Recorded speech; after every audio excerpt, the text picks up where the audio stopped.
तो जी हाँ दोस्तों, आपने थंबनेल में एकदम सही देखा कि अगर आपने ये स्टॉक अभी खरीद लिया तो आने वाले शॉर्ट टर्म के अंदर आप मोर देन 43% से भी ज्यादा रिटर्न्स कमा सकते हो। ऐसा आपने one of the biggest brokerage firm company Motilal Oswal ने ऐसा खुद कहा। आप यहाँ पे पढ़ सकते हो, this mid cap stock has a buy call from Motilal Oswal with a gain of 43%। लेकिन सर अभी इस कंपनी का नाम क्या है, ये कंपनी काम क्या करती है, कंपनी के बिजनेसेस, फंडामेंटल्स, बैलेंस शीट, तो दोस्तों वो सब कंप्लीट चीजें हम आज के इस वीडियो में पूरा प्रॉपर डिस्कशन करने वाले। तो चलिए दोस्तों बढ़ते हमारे आज के टॉपिक की तरफ। तो दोस्तों सबसे पहले अभी अगर आप देखोगे इस कंपनी के करंट मार्केट प्राइस के बारे में, जो है नियर अराउंड 552 रुपीज करीब है। दोस्तों अभी अगर देखा जाए आज ही के दिन, बस मैं सुबह सुबह ये वीडियो शूट कर रहा हूं एंड आज ही के दिन हमें स्टॉक के अंदर मोर देन 3.5% से भी ज्यादा तेजी देखने को मिल चुके हैं। लेकिन दोस्तों उस तेजी के पीछे जो मेन रीजन है वो भी बस आपको आने वाले 2 मिनट के अंदर पता चल जाएगा। लेकिन दोस्तों अभी अगर देखा जाए थोड़ा इस कंपनी के रिटर्न्स के प्रोफाइल के बारे में, तो दोस्तों इस कंपनी को यहाँ पे स्टॉक मार्केट में लिस्टेड हो गया अभी कंप्लीट 4-4.5 साल हो चुके हैं। इस कंपनी ने यहाँ पे हमें 4 साल के अंदर मोर देन 450% से भी ज्यादा शानदार एंड दोस्तों काफी बढ़िया रिटर्न्स यहाँ पे हमें इस कंपनी ने कमा के दे दिया। दोस्तों सबसे बड़ी मेन बात, अभी अगर आप देखोगे तो ये स्टॉक अपने ऑल टाइम हाई से रफली यहाँ पे हमें 15% से भी ज्यादा डिस्काउंटेड प्राइस पे अवेलेबल है। यानी कि सिंपली आप सबके लिए ये एक काफी बड़ी गोल्डन अपॉर्चुनिटी जरूर क्रिएट हो सकती है। लेकिन दोस्तों आपको प्लीज जरूर कहना चाहूंगा, जितने भी नए इन्वेस्टर है, जितने भी पुराने इन्वेस्टर है, उन सबके लिए आज का वीडियो काफी ज्यादा इंपॉर्टेंट रहने वाला है। तो प्लीज मेक श्योर आपने वीडियो एंड तक देखना बिल्कुल भी नहीं भूलना चाहिए। तो दोस्तों सबसे पहले अभी अगर आप देखोगे इस कंपनी के मार्केट कैप के बारे में, जो है near around 28,000 rupees in crore, यानी कि बेसिकली आप इस स्टॉक को एक डेफिनेटली लार्ज कैप कंपनी इसे जरूर कंसिडर कर सकते हो। अगर आप दोस्तों एक छोटी सी नजर डालोगे इस कंपनी के स्टॉक पी के बारे में, यानी कि जो कंपनी की प्राइस टू अर्निंग होती है वो नियर अराउंड 28.4 के करीब, यानी कि दोस्तों डेफिनेटली आप इस स्टॉक को एक काफी अच्छा खासा अंडर वैल्यू स्टॉक जरूर कंसिडर कर सकते हैं। देखा जाए कंपनी का जो डिविडेंड यील्ड है वो नियर अराउंड 0.37 के करीब है। दोस्तों सबसे पहले मेन बात, ये कंपनी अपने करंट मार्केट प्राइस पे अगर आप देखोगे तो ऑल टाइम हाई से रफली यहां पे हमें मोर देन 15% से भी ज्यादा डिस्काउंटेड प्राइस पे अवेलेबल है।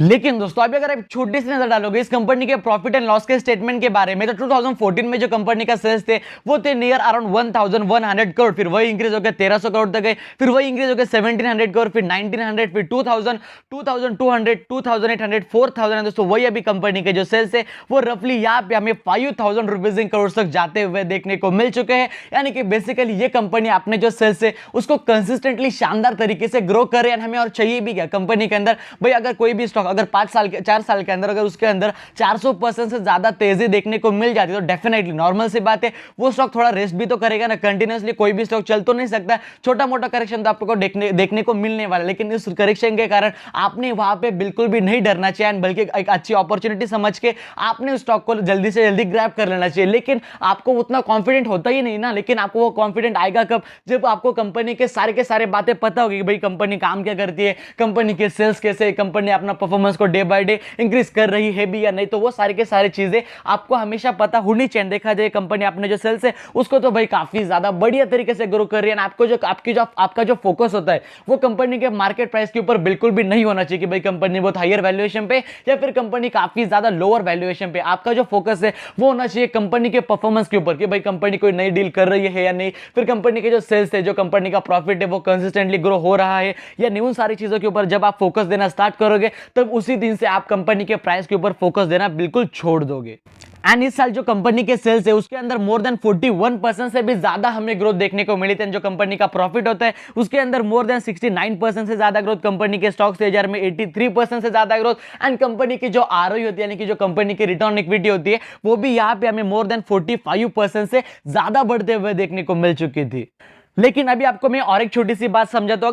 अगर आप यहाँ पे देखोगे इस कंपनी के शेयर होल्डिंग पैटर्न के तहत, तो कंपनी के जो प्रमोटर्स है उनके पास पहले रफली 33% जितना स्टेक अवेलेबल था। अभी अगर आप देखोगे इस कंपनी के जो प्रमोटर्स है उनके पास लेस देन 27% से भी कम स्टेक अवेलेबल है। तो क्या आपने यहाँ पे डरना चाहिए? बिल्कुल भी नहीं। अगर देखा जाए, हाँ भाई मानता हूं कंपनी के प्रमोटर्स ने माल बेचा, लेकिन वेर अगर आप देखोगे जो एफआईएस होते हैं यानी कि जो फॉरेन इंस्टीट्यूशनल इन्वेस्टर्स होते हैं उनके पास 2018 में नियर अराउंड 8% का स्टेक था। दोस्तों अभी उनके पास रफली कहा जाए तो 23% से भी ज्यादा स्टेक अवेलेबल है। यानी कि सिंपली जो एफआईएस होते हैं यानी कि जो फॉरेन इंस्टीट्यूशनल इन्वेस्टर्स होते हैं उन्होंने इस कंपनी के अंदर मोर देन 3 गुना से भी ज्यादा अपना एंड जो डीआईएस यानी कि जो डोमेस्टिक इंस्टीट्यूशनल इन्वेस्टर्स, उन्होंने भी इस कंपनी के अंदर अपनी जो होल्डिंग है वो काफी ज्यादा कम कर ली, क्योंकि दोस्तों बेसिकली वो टारगेट सेट करते हैं कि भाई हमें इस कंपनी से इतने रिटर्न चाहिए, उतने रिटर्न चाहिए। जब उनका टारगेट अचीव हो जाते तो डेफिनेटली वो स्टॉक बेच देते। अगर आप देखोगे इस कंपनी के अंदर जो पब्लिक होती है उनके पास पहले 20% का स्टेक था एंड अभी उनके पास मोर देन 45% का स्टेक अवेलेबल है। ऐसे पब्लिक के बारे में कुछ मैं कह नहीं सकता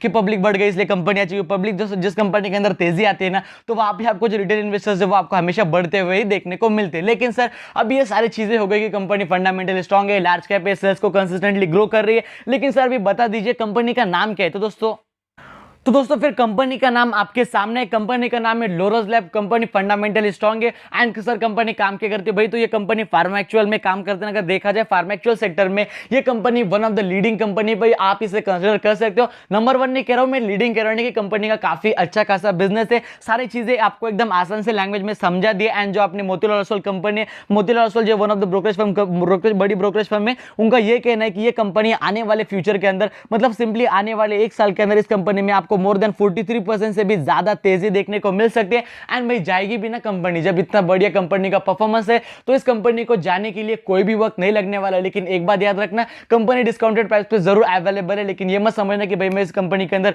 पोजिशनल ट्रेडिंग करता हूं। ये सारी चीजें इस कंपनी के ऊपर इतना ज्यादा फोकस मत देना। लॉन्ग टर्म प्रोस्पेक्टिव तो definitely you can go for it, company अच्छी है। लेकिन एटलास रीजन तो एटलास मतलब जो डिसीजन है वो आपका ही रहने वाला है। सारी के सारी चीजें मैंने आपको एकदम आसान सी लैंग्वेज में समझा दी। तो दोस्तों अगर आपको हमारा आज का ये वीडियो पसंद है, वीडियो को लाइक कर देना, चैनल को सब्सक्राइब कर देना। एंड उसी के साथ साथ अगर आपके वजह से किसी का फायदा हो रहा होगा तो मेक श्योर उन्हें वीडियो शेयर करना बिल्कुल भी मत भूलिए। दोस्तों जय हिंद, धन्यवाद।